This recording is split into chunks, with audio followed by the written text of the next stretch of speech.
వివేక హత్య కేసు పైన ఏపీ ప్రభుత్వం ఫోకస్ పెట్టింది. పెద్ద ఎత్తున ఇప్పటికే రంగన్న కేసులో కూడా వాచ్మెన్ రంగన్న మరణం పైన కూడా సిట్ విచారణకి ఆదేశించింది. సిట్ కూడా చాలా వేగంగా ముందుకు వెళ్తోంది. మరోసారి మృతదేహాన్ని కూడా పోస్ట్ మార్టం నిమిత్తం తరలించినట్టు తెలుస్తోంది. మరోవైపుగా ఇదిలా నడుస్తుండగానే దస్తగిరి కూడా, ఎవరైతే వివేక హత్య కేసులో అప్రూవర్గా మారిన దస్తగిరి కూడా ఇప్పటికే వరుసగా 5గురు చనిపోయారు. వారి మరణాలపైన అనుమానాలు వ్యక్తమవుతున్నాయి. కాబట్టి రేపు తనను కూడా ఈ రకంగానే ఇబ్బందులు గురి చేసి చంపేస్తారు, కాబట్టి నాకు రక్షణ కల్పించండి అంటున్న పోలీసులకి ఆయన దరఖాస్తు చేసుకున్నారు. అంతలోనే ప్రస్తుతమైనటువంటి 1+1 సెక్యూరిటీని కాస్త ఆయనకి 2+2గా పెంచుతూ ఏపీ ప్రభుత్వం నిర్ణయం తీసుకుంది. వివేక హత్య కేసులో సాక్షుల వరుస మరణాల తర్వాత ఈ యొక్క నిర్ణయం తీసుకున్నారు. వివేకానందరెడ్డి దగ్గర డ్రైవర్గా పనిచేసిన దస్తగిరికి ప్రస్తుతం 1+1 గన్మెన్లతో భద్రత ఉంటే దాన్ని 2+2 గన్మెన్లను పెంచుతూ ప్రభుత్వం నిర్ణయం తీసుకుంది. వరుసగా 5గురు మరణించారు. ఇటీవల రంగన్న అనేటువంటి వాచ్మెన్ కూడా మరణించాడు. ఆయన మరణం పైన తన భార్య కూడా అనేక ఆరోపణలు చేసింది, అనేక అనుమానాలు వ్యక్తం చేసింది. తాజాగా ఈ కేసులో అంటే రంగన్న మరణం తర్వాత సిట్ కూడా విచారణ చేపడుతోంది. సిట్ విచారణలో కూడా కొంత ముందుకు వెళ్తోంది. ఈ నేపథ్యం దస్తగిరి కూడా తనకి కొంత సెక్యూరిటీ పెంచాలని అడగడంతో ఆయనకి కూడా ప్రభుత్వం సెక్యూరిటీ పెంచేస్తూ నిర్ణయం తీసుకుంది. ఈ నేపథ్యంలో వివేకానంద రెడ్డికి సంబంధించిన హత్య కేసుని రాష్ట్ర ప్రభుత్వం ఎంత క్రియాశీలకంగా, ఎంత స్పెషల్ ఫోకస్ సారించిందో అర్థమవుతోంది. దీనికి సంబంధించి మరిన్ని అప్డేట్స్ రాజేష్ అందిస్తారు. రాజేష్, ప్రత్యేకంగా వివేక హత్య కేసు సంబంధించి వరుసగా మరణాలు చూస్తున్నాం. ఆ తర్వాత ఇప్పుడు దస్తగిరికి కూడా కొంత సెక్యూరిటీ పెంచడం, వాచ్మెన్ రంగన్నకు సంబంధించిన మరణం విషయంలో కూడా కొంత ఆయనకి సిట్ ఏర్పాటు చేసి విచారించేందుకు ఆదేశాలు జారీ చేయడం. ఈ నేపథ్యం ఎలా చూడాలి అంటే ఏ రకంగా ఉండబోతోంది? త్వరలో వివేకానందకు సంబంధించినటువంటి హత్య కేసు కొలిక్కొచ్చే అవకాశం ఉందా? దాని మీదే ఆంధ్రప్రదేశ్ ప్రభుత్వం అయితే ఫోకస్ పెట్టింది. ముఖ్యంగా వరుసగా సాక్షులు, అదేవిధంగా ఆ కేసులో కీలకంగా ఉన్నటువంటి 5గురు చనిపోవడం, ముఖ్యంగా తాజాగా రంగన్న కూడా అనుమానాస్పద స్థితిలో మృతి చెందడం, దీంతో ప్రభుత్వం కూడా యాక్టివ్ అయ్యి దానికి సంబంధించిన విషయంలో డీజీపీని నివేదిక కోరడం కూడా జరిగింది. ఈ నేపథ్యంలో ఈ కేసులో అత్యంత కీలకంగా ఉన్నటువంటి అప్రూవర్గా మారినటువంటి దస్తగిరికి భద్రత పెంచాలని ఆయన కోరడంతో ఇప్పుడు ప్రస్తుతం ఆయనకి 1+1 భద్రత ఉంది. ఇప్పుడు అదనంగా 2+2 గన్మెన్ పెంచుతూ రాష్ట్ర ప్రభుత్వం అయితే నిర్ణయం తీసుకుంది. వైసీపీ ప్రభుత్వం హయాంలోనే దస్తగిరి అప్రూవర్గా మారడం, అప్పటి నుంచి ఆయన బయట తిరుగుతున్న, అప్పటి నుంచి తనకి థ్రెట్ ఉంది, ప్రాణహాని ఉందని చెబుతూ వస్తున్న నేపథ్యంలో ఇప్పుడు కూటమి ప్రభుత్వం వచ్చిన తర్వాత కూడా వరుసగా ఆ కేసులు ఉన్నటువంటి కీలక సాక్షులు కానీ కీలకంగా ఉన్నటువంటి వ్యక్తులు మరణించడంతో ఇప్పుడు నెక్స్ట్ దస్తగిరికి కూడా థ్రెట్ ఉంది,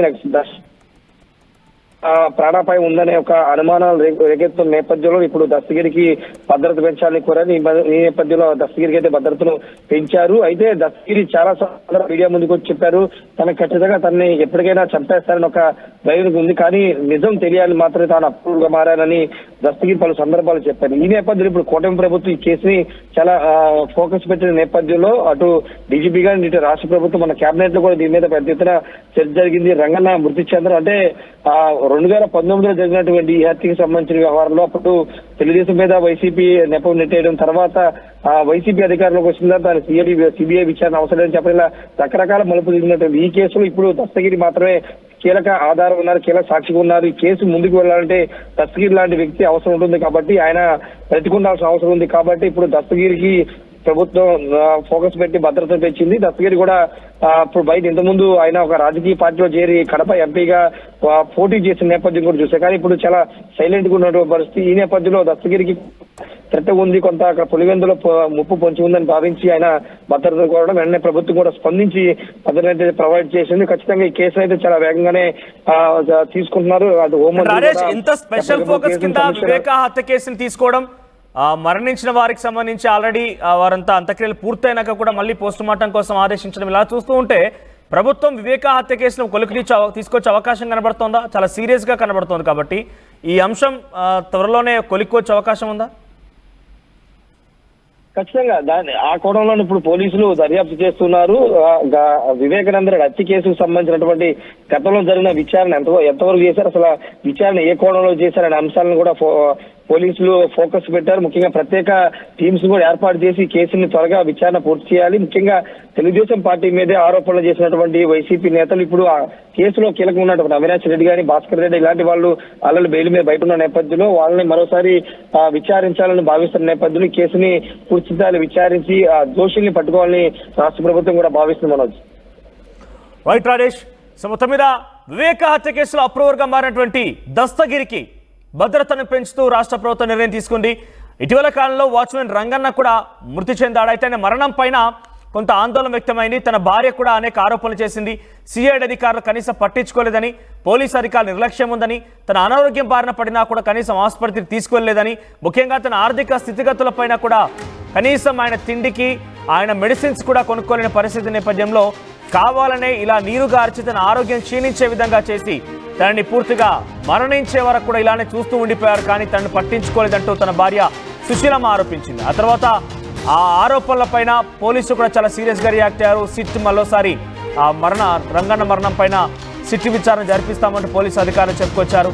ఈ నేపథ్యంలో విచారణ కొనసాగుతుంది. మరోవైపుగా ఇటు దస్తగిరి కూడా వరుసగా 5గురు ఇదే రకంగా అనుమానాస్పద స్థితిలో మరణించడం పైన తనకు కొంత భయం ఉంది. కాబట్టి తనకు కూడా రక్షణ కల్పించాలి అని చెప్పి భద్రతను పెంచాలంటూ కూడా దస్తగిరి దరఖాస్తు చేసుకున్న నేపథ్యంలో దస్తగిరి రిక్వెస్ట్ని అటు ప్రభుత్వం కూడా యాక్సెప్ట్ చేసింది. ఆయనకున్నటువంటి ప్రస్తుతం సెక్యూరిటీ 1+1ని దాన్ని 2+2గా గన్మెన్లని పెంచుతూ ప్రభుత్వం నిర్ణయం తీసుకుంది. చూద్దాం మరి ఇంత వేగంగా ఇంత స్పెషల్ ఫోకస్ కింద వివేక హత్య కేసును తీసుకున్న రాష్ట్ర ప్రభుత్వం ఎంత మేరకు దీన్ని కొలిక్కి తీసుకువస్తుంది, ఈ అంశం ఎప్పుడు ఫుల్ స్టాప్ పడుతుందో చూడాలి. మరి యూపీఎస్సీ ఫలితాల్లో 84కు పైగా ర్యాంకులతో ప్రపంచం సృష్టించి నేడు ప్రకటించిన తెలంగాణ గ్రూప్ 1 ఫలితాల్లో 100 మందికి పైగా 430 కంటే ఎక్కువ మార్కులు సాధించిన ఏకైక